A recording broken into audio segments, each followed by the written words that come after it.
Hey everyone, welcome to our exciting video today, where we'll witness a giant and a gun in action.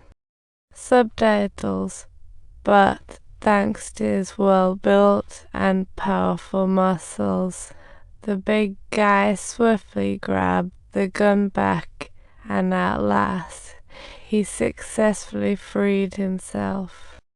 Jack rushed to the estate to aid Susan's team, curious if the giant could be defeated. Prior to this, they planned their attack, and Beck was truly efficient. Beck dressed like a waiter in a white shirt, blending in at the party, waiting for their hero to save the day. He handed Susan a master key to help with her intrusion. This key is amazing, it unlocks all doors. Susan has a way to catch the giant, but Jack's getting beaten. Jack wised up, wearing a white shirt as a waiter, but failed to sneak into the deserted party. Meanwhile, Beck guided his men for a structured search, staying focused amid the party. As the saying goes, plans can't beat changes. His men were caught off guard by the party upon reaching the boys' room. The doorman Beck sent sprang out of nowhere, and the henchmen panicked, tossing their handguns into the toilet.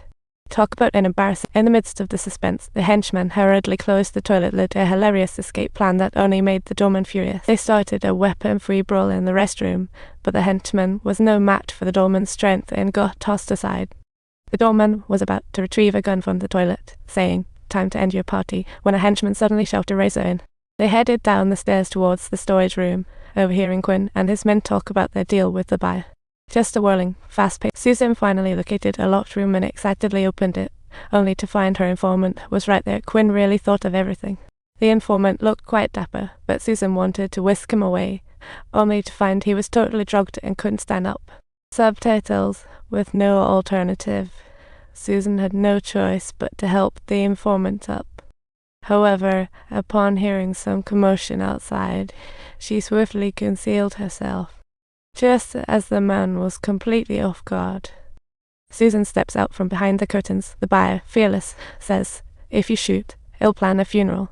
There was no way Susan and the informant would survive this, while Jack had reached the warehouse, searching for some quality weapons.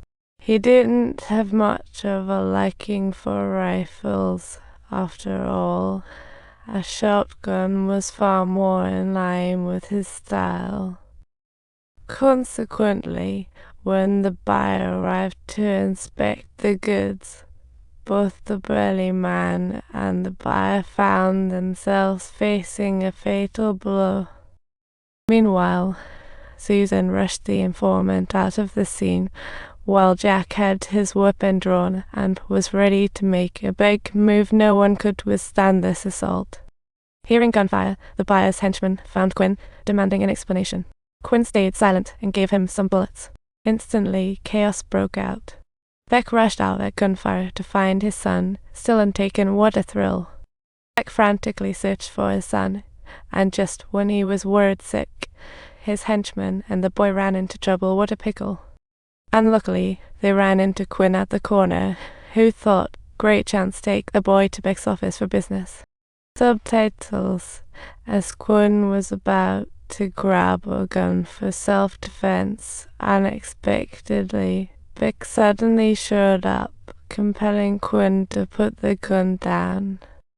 He thought to himself, well, this has really turned into a dreadful situation. The boy looked unusually nervous, recognizing this as the toy gun he gave Beck for his birthday. What a mess, not safe, and absolutely. The boy sprinted swiftly towards Beck, and at that very moment, the adhesive property of the glue on the barrel of the gun ceased to be effective. Beck, Dad, please, believe me, I swear, I'm not lying.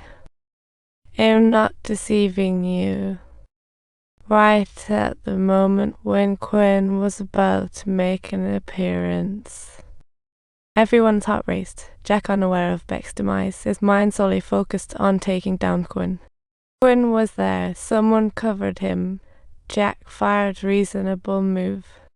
His men bought time for Quinn to escape outside, where the Russian mob arrived and immediately sought to collect their debts from Quinn.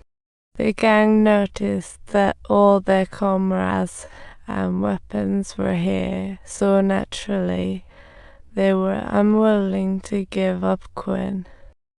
At that very moment, Jack showed up in a timely manner, carrying a substantial amount of cash to persuade them.